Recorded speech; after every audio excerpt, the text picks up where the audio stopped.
자, 두 번째, 장자사상의 문제의식. 자, 앞에 방금 이야기한 것은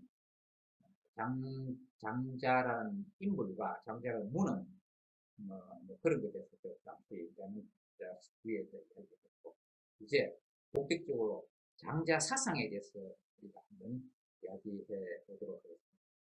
그 장자 사상, 어떤 사람의 사상 이렇게 이야기하면 그 사람의 사상이 도대체 어떤 동기로 어떤 문제의식에 의해서 그 사상이 이렇게 됐냐 하는 이것이 먼저 우리가 거론이 돼야 됩니다. 어떤 사람이 어떤 사상이 있는데 사람이 그 사상을 제기하게 되기까지 도대체 처음에 그런 사상이 있게 된 결과적으로 그런 사상이 나오게 된 그 기본 동기, 문제식이 뭔가 하는 이런 것부터 우리가 천천히 살펴보는 것이 그 사상의 특징을 이해하는데 도움이 되고 또 중요하다고 이야기할 수 있겠죠. 그래서 두 번째 장자사상, 두 번째 장자사상의 문제식. 그러니까 이제 그 문제식은 뭐냐? 인생의 고통과 그 원인. 자, 이것은 이렇게 한번 불교를 좀 연상시키는데,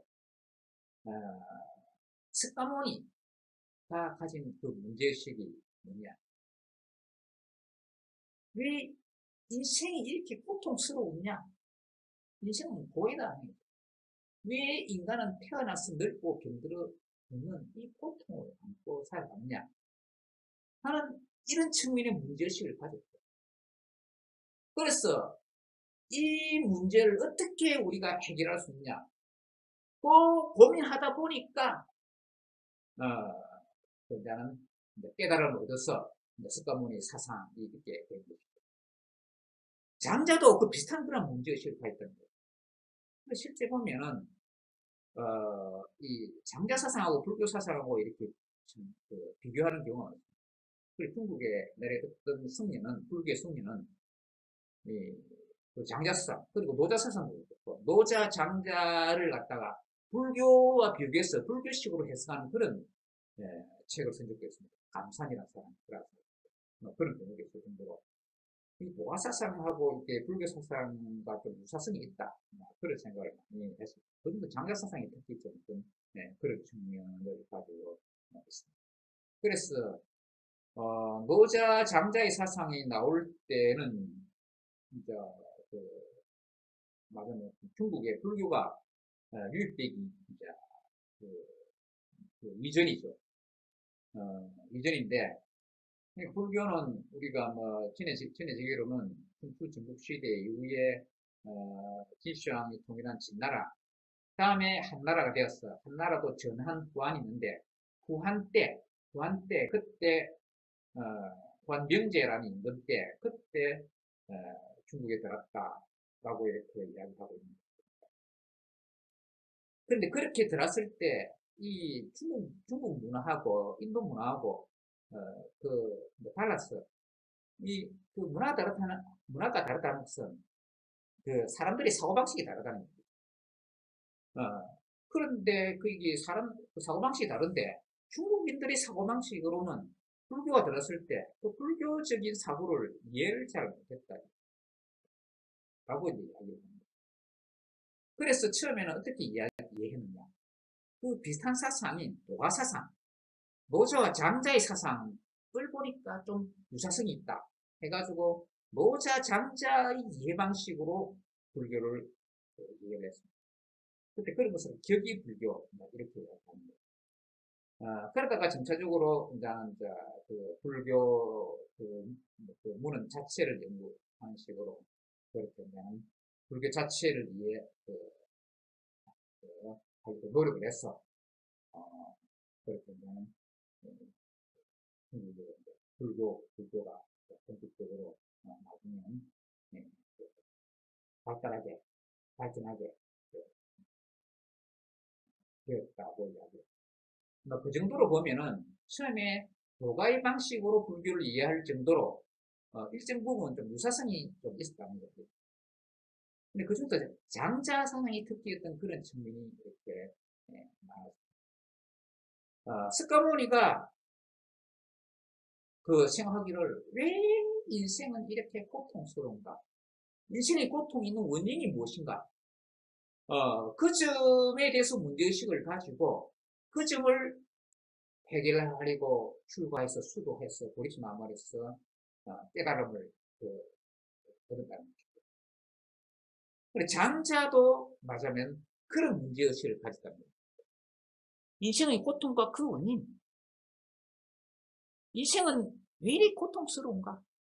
그리고 그 원인은 뭔가 하는 거예요. 그런데 그러면서도 유사하면서도 중국 사람과 인도 사람이 또 사고방식이 다르기 때문에 또 발상으로 그 사상의 그 참 색깔이 참 또 많이 다릅니다.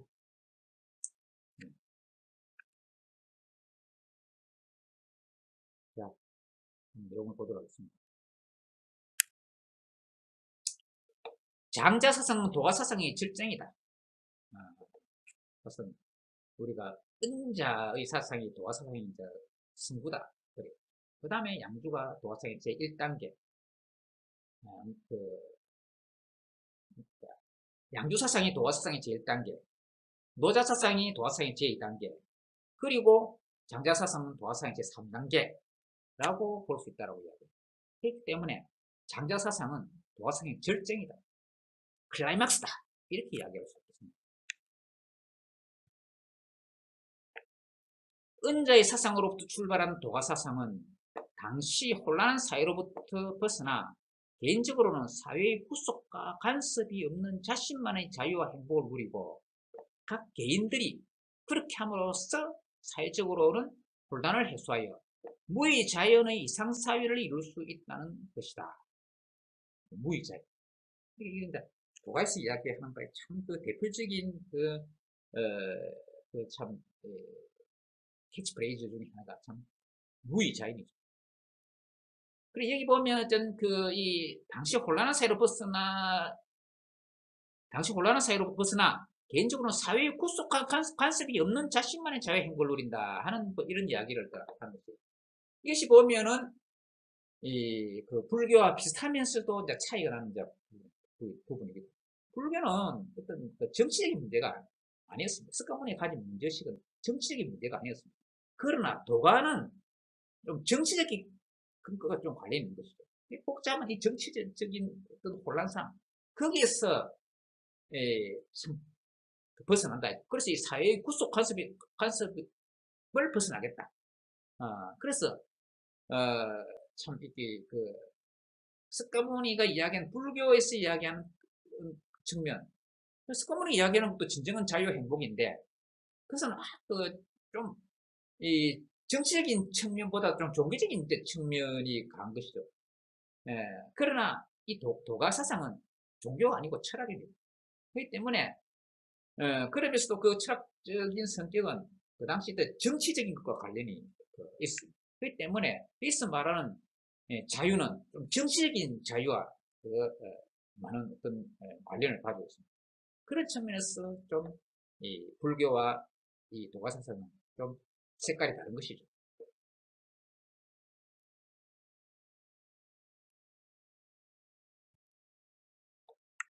은자들과 그중의 양주의 현실 도피적 초기 도가 사상은 노자에 이르러 도를 근원적 원리로 삼는 형이상으로 발전하여 체계화되었다.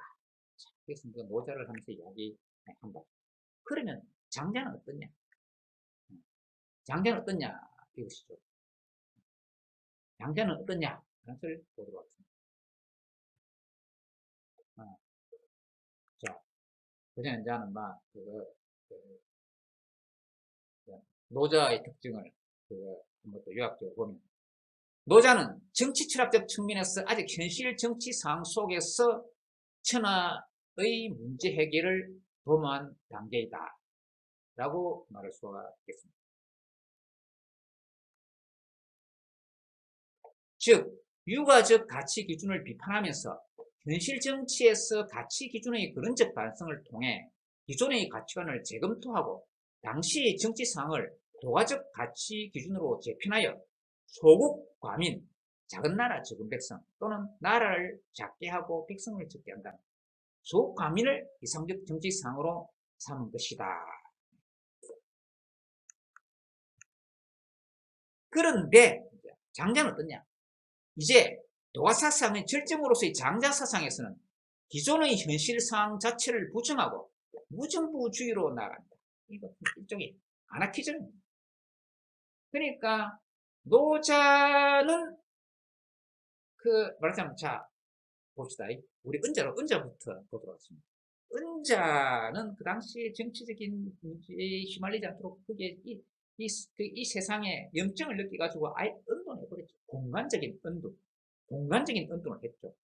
공간적인 은둔을 했는데 그 다음에 양주는 좀 양다리 걸친 측면에서 은둔을 한 듯 안 한 듯 그런 식으로 했죠. 그 다음에 노자는 공간적으로 은둔하지 않고, 물론 전설적인 노자는 나중에는 그 은둔을 한국관을 통과해가지고 노자 책을 남기고 은둔했다 하지만 그거는 뭐 전설 속의 이야기고 실제 그랬는가는 알 수가 없고 그런 인물조차도 있는가도 알 수가 없다고 그랬죠. 적어도 노자라는 문헌의 저자가 이야기하는 바는 그러니까 공간적으로 은둔하지 않고 현실 속에 있으면서 현실 속에서 은둔한다. 현실 속에서 세상에 공간적으로 현실 속에 속세에 있으면서 정치적 현실에 관여하지 않고 은둔한 듯한 그런 효과를 보는 그런 처세를 한다는 거예요. 그러면서도 완전히 참 정치하고 100% 인연을 끊는 건 아니고 방금 앞에 이야기했지만 소국과민 하는 식으로 정치적인 것을 좀 인정을 한다 하더라도 작은 나라 적은 백성 정도 그렇게 하자 이렇게 이제는 그런 것이죠. 그래서 참 이제는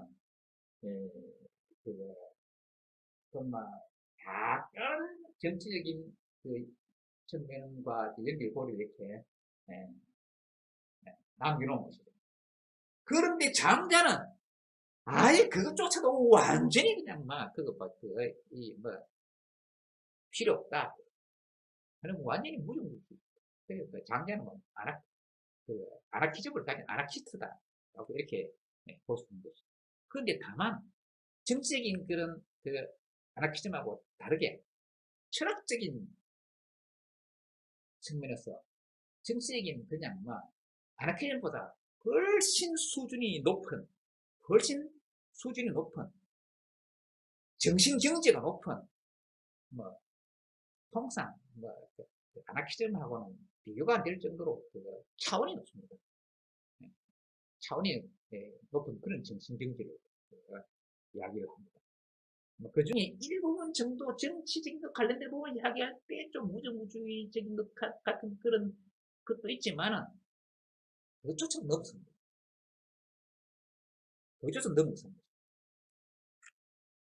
즉 현실을 초탈한다. 아예 초탈한다. 무정부주의적인 그것조차도 초탈한 것이다. 즉 현실을 초탈하여 인생의 근원적 해결을 도모하려 했다. 인생의 근원적 해결을 도모하려 하였다는 것입니다. 그러니까 도가사상으로 봤어도 아주 클라이막스 결정기고 그런 도가에서 말하는 그런 정신적 수준, 정신적 경지의 측면에서 가장 차원 높은 쪽을 지향했고 그 도가사상 안에서도 그런데 하물며 이 세속적인 일반적인 정치 그 중에서도 좀 세속적인 정치 그래서 약간 좀 그래서 좀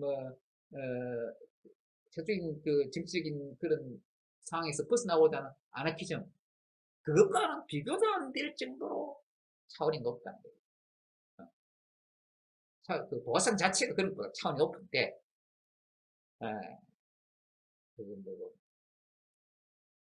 도가상 안에서도 장사상의 차원이 높고 무정부주의 비교해서는 더더욱 차원이 높고 더더욱 그 무정부주의 같은 아나키즘 같은 더더욱 차원 높다는 거.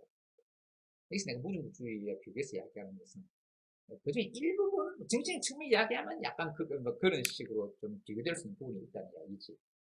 그 사상 자체의 수준으로 봐서는 아주 이렇게 경지가 높은 사상. 자, 봅시다. 우리 인생의 궁극적이고 진정한 목적은 자유와 행복. 그것도 진정한 자유와 행복이라고 할 수 있겠습니다. 그런데 우리 인류는 수많은 세월 동안 이를 추구했음에도 오히려 그 반대로 그것을 잃는 쪽으로 자신들을 몰아가고 있다고 했습니다. 참, 동서고, 우리가 오늘 한국의 현실을 또 봐도 여러분들 이해가 됩니다. 한국 정치 현실 보십시오. 이 정파를 나누어가지고, 이념을 나누어가지고, 진영을 나누어서 얼마나 물고 뜯고 싸우고 합니까? 참, 대단하죠. 그 정책 상황 속에서 벌어지는 그 정치 투쟁이 참으로 참 대단하죠. 근데 이 도화사상은 그런 것을 참으로 가소롭게 여기고 있는 거죠. 그 중에서도 이 장자는 정말 그런 것을 가소롭게 생각하고 있습니다. 자유와 행복을 얻으려고 하면서도 그 자유와 행복의 본질을 이해하지 못하여 오히려 그 반대의 방향으로 치닫고 있는 것이다. 수천 년 동안의 인류의 자유와 행복에 대한 추구는 그 제대로 된 방법을 얻지 못하고 방하여 온 것이다. 이러한 인류의 오랜 문제와 그것을 해결하려는 노력은 오히려 수천 년 전의 도화사상 속에서 한 시사점을 얻을 수가 있는데 그 사상의 절정이 곧 장자에서 나타나는 장자와 그 부학들의 사상, 그 사상의 절정이 곧 장자에서 나타나는 장자와 그 부학들의 사상이라고 할 수 있겠죠. 그러면 그 해결의 대상인 인생의 문제점은 무엇이며 이라는 문제점의 원인은 무엇인가? 동시 생각해 보도록 하겠습니다. 장자는 우리의 인생관과 가치관이 근본적으로 잘못되고 왜곡되어 있다고 보는 데서 출발합니다. 자, 이것은 우리가 양주에서 우리 참 인생 가치관이 잘못되었다. 또 노자에서도 이제 그런 식으로 얘기해요. 장자도 역시 그 마찬가지로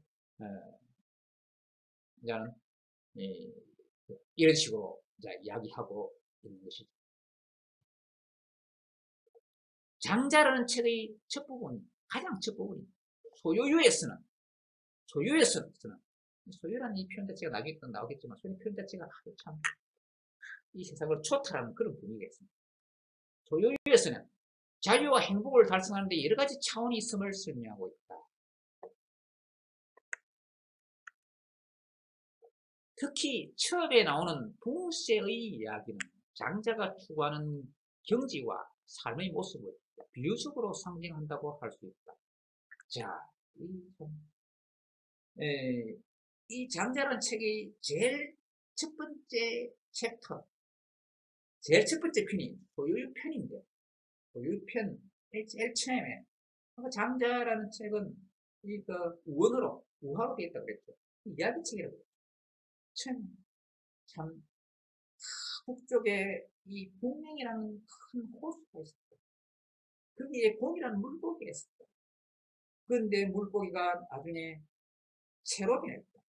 근데 그 물고기 자체가 처음에 엄청나게 큰 물고기인데, 엄청나게 큰 물고기인데, 그 물고기가 새로 변했는데, 그 엄청나게 큰, 새로 변한 것이죠. 이건 진짜 상상의 동물들이죠. 곤이라는 물고기라는, 곤이라는 물고기가 변했을 땐 붕이라는 상상의 동물이죠. 전설상이죠.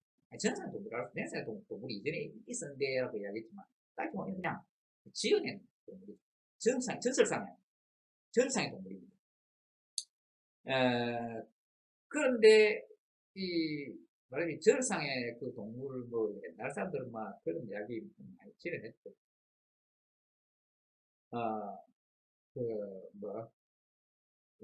이 장자에 나오는 이 붕새는 말하자면 어떤 그 지어내기를 가상의 새로서 이제 상상의 새로 지어내기를 예, 그 뭡니까 그, 이 세상에서 가장 큰 새. 자, 내가 이렇게 이야기는 앞에 우리가 도가 앞에 명가가 있다 그랬는데 그 모자 앞에 명가가 있다라고 이야기하면서도 배시와 장자가 참 친구다 이 이야기했는데 그 순서로 봐서는 이 도가 사상 앞에 이제는 명가가 있다 볼 수 있겠지만 그런데도 보면 해시와 장자가 친구고 한데 예, 근데 어쨌든 간에 보면 이제는 그런 게 있죠. 앞에 이제는 명가를 이야기할 때도 뭐 그런 것이었죠.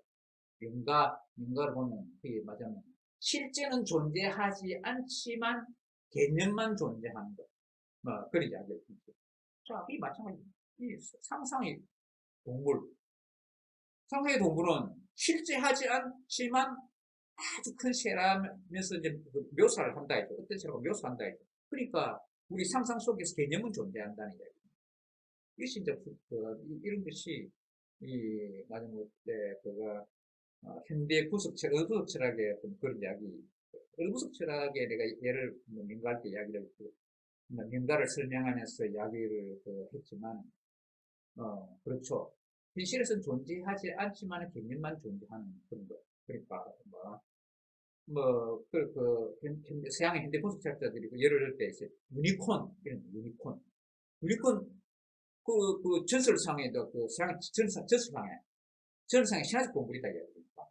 실제는 존재하지 않지만 그 개념만 존재한다 이야기. 그 마찬가지로 풍채도 실제하지 않지만은 개념만으로 이제 존재하기 때문에 이게 좀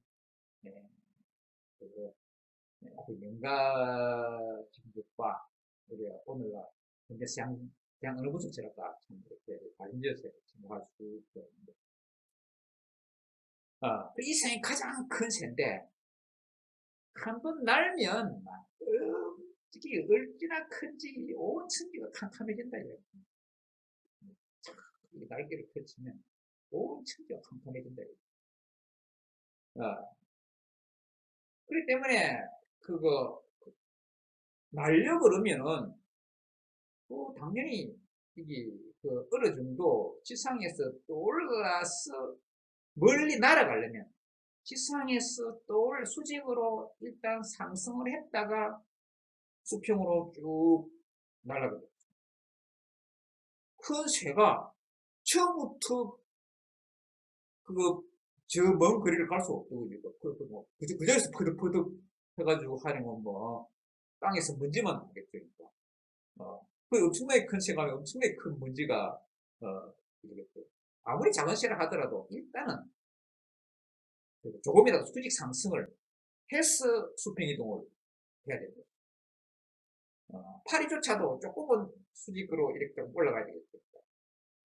그래도 파리는 거의 수직으로 올라가는 모습은 거의 우리가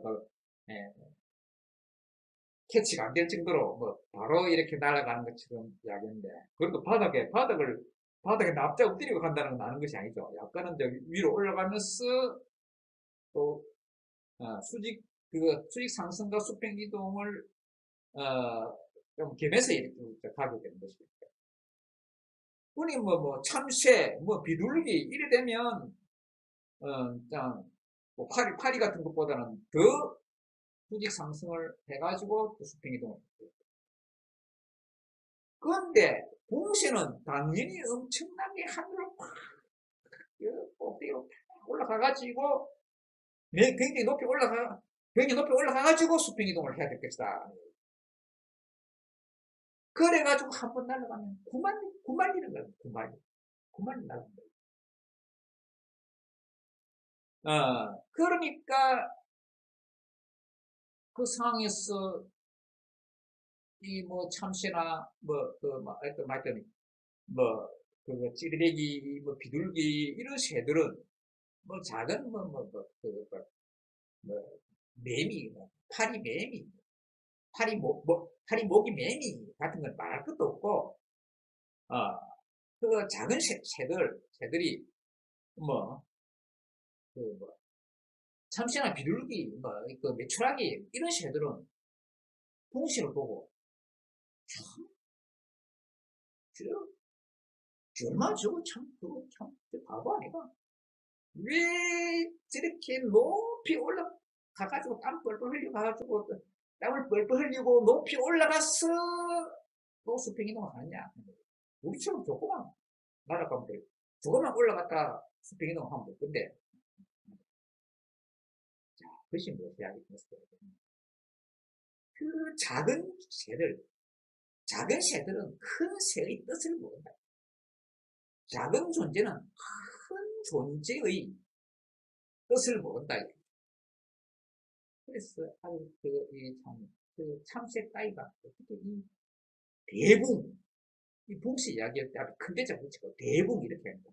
대붕의 그 뜻을 알겠느냐 하는 게.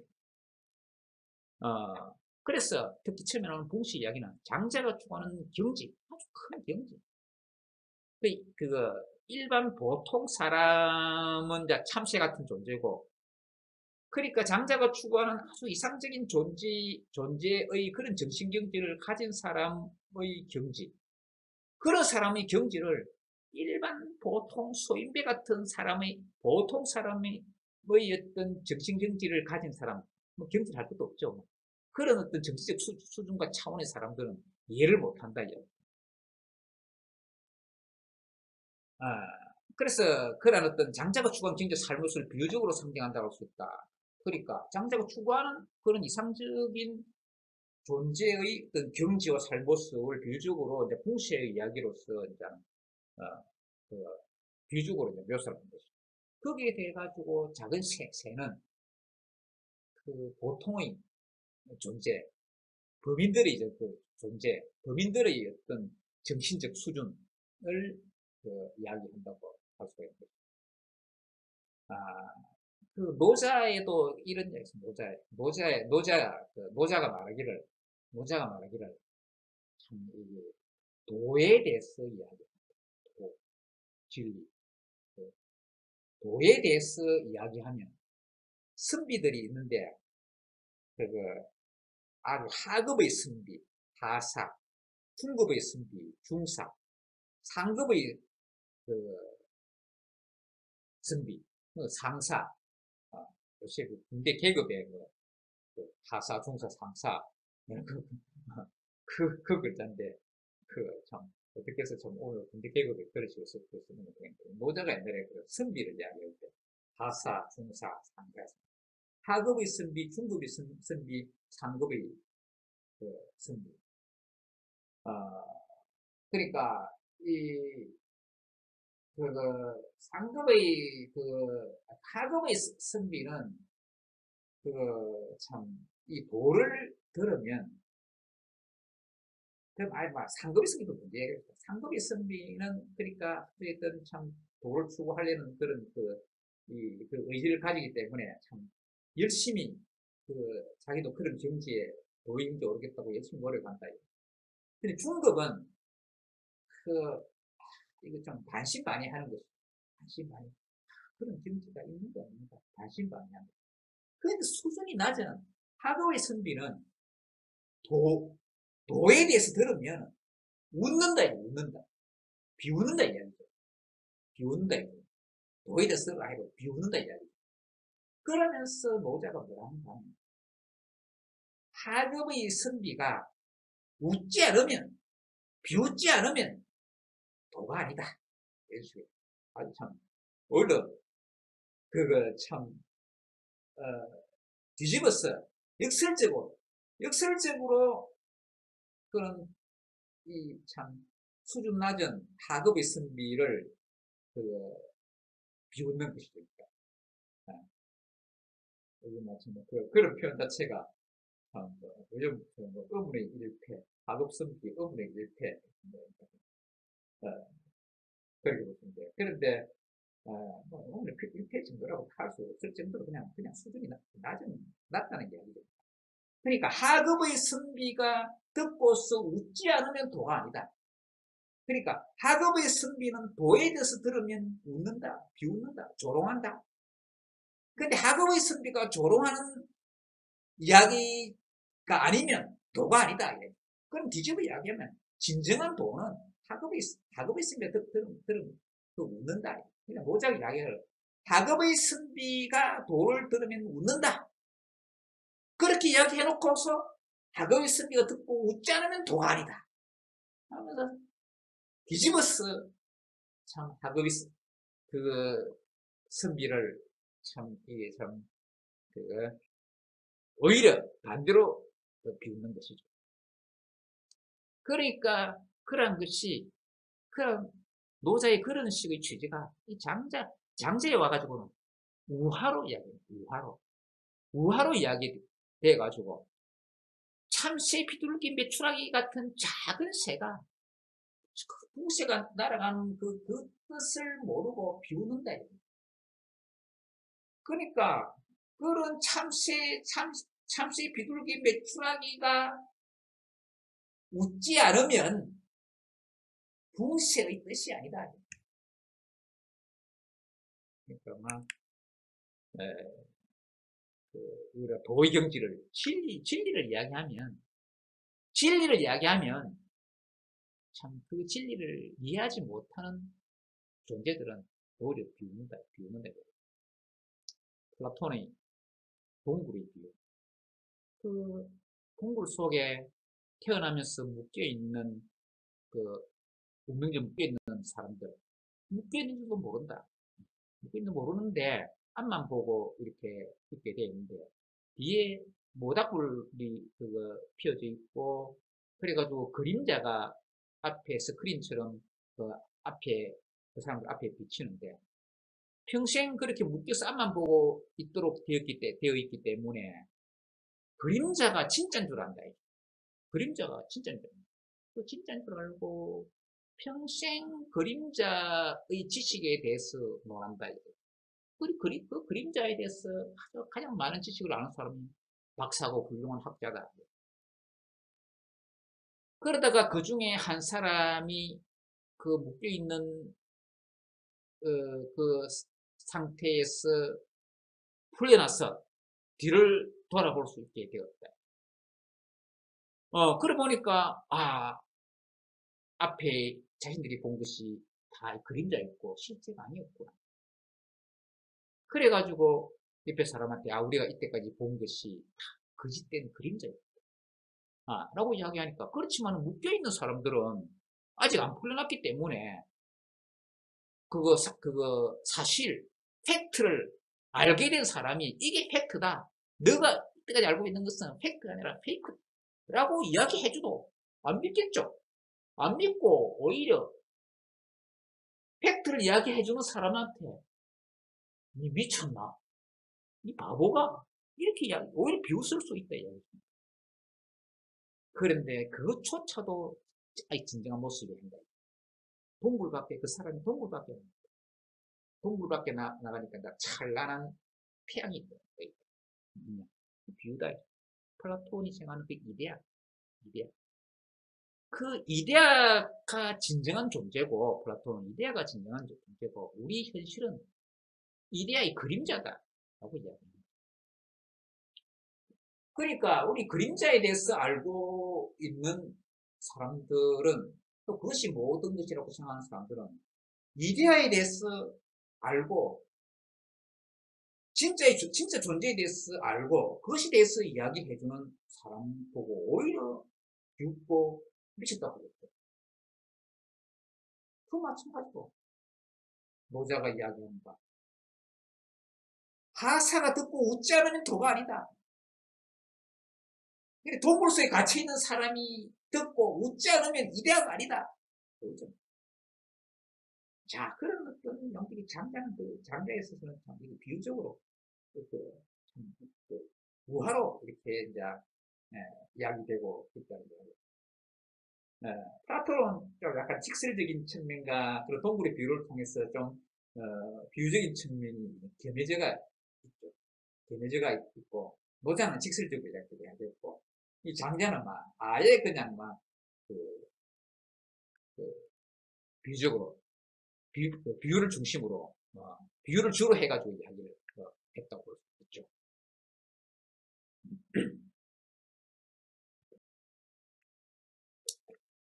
붕새의 등은 그 수천리를 알지 못할 정도로 넓으며 날개가 하늘에 드리운 구름 같고 자유롭게 공간을 이동하여 폭풍이 치면 위로 가기를 구말리 6개월을 가서 쉰다고 한다. 6개월을 가서 쉰다고 한다. 아주 큰 새니까 이 세상에서 가장 큰 새다. 이 좀 여담이지만 여러분들 압니까? 진짜 생물학적으로 이 세상에 가장 큰 새가 뭔지 압니까? 네. 생물학적으로 가장 큰 새는 타조입니다. 타조. 그런데 참 그때 전상의 그 동물에서 가장 큰 새는 참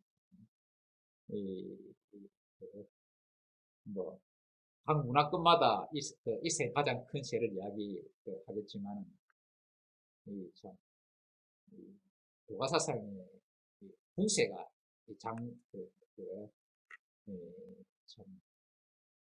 붕새가 도가사상에서 가장 큰 새이기도 하고, 전반적으로 봐가지고 인류의 여러 가지 그 전설상의 그 진화적인 상상상의 새 중에 제일 크지 않나 싶기도 한데, 불교에서는 금시조라는 새가 있는데, 그것도 아주 큰 새라고 이야기합니다. 그, 용을 잡아먹는 새다. 붕새하고 묘사되는 것이 붕새가 더 큰 거 아닌가 싶습니다. 이 붕이라는 것이 보면 앞에 법붕자가 있고 뒤에 세조자입니다. 법붕자가 있고 세조자인데, 앞에 보면 친구, 프렌드, 법붕자고, 그러니까 그 발음 요소가 되는 것이고, 거기에 세조자가 붙어가지고, 붕새, 붕자, 이렇게. 요즘은 프로야구가 중심이 되어 있지만, 옛날에, 우리 때는, 나 때, 라떼 이제 호스, 우리 때는 말이야.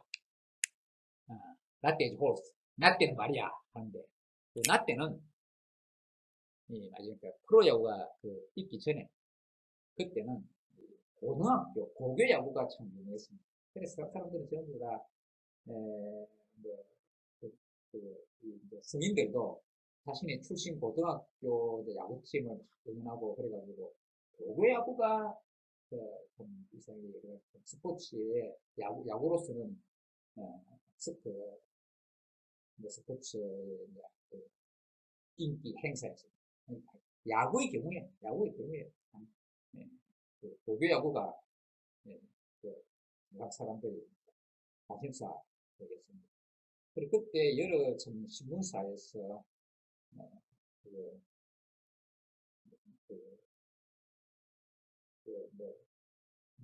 고등학교 야구팀끼리 이렇게 야구 경기를 해가지고 우승하는 사람은, 우승한 팀한테 이제 깃발을 주는 식으로 하는데, 그 깃발 이름이 무슨, 신문사들이 주로 했는데, 어떤 신문사에서는 무슨 동황기, 어떤 신문사에서는 또 황금사자기, 이런 식으로 하는데, 또 어떤 신문사에서 대분기라고 하고 있습니다. 대분기라는 어떤 깃발, 해가지고, 경기를 만든 적도 있습니다. 동황기, 황금사자기, 대분기, 그래서 도구 야구전, 이런 식으로 있었어요. 그때, 붕새, 그때 이야기하는, 그것이 장제 붕새를 가지고 이렇게 이야기하는 것입니다.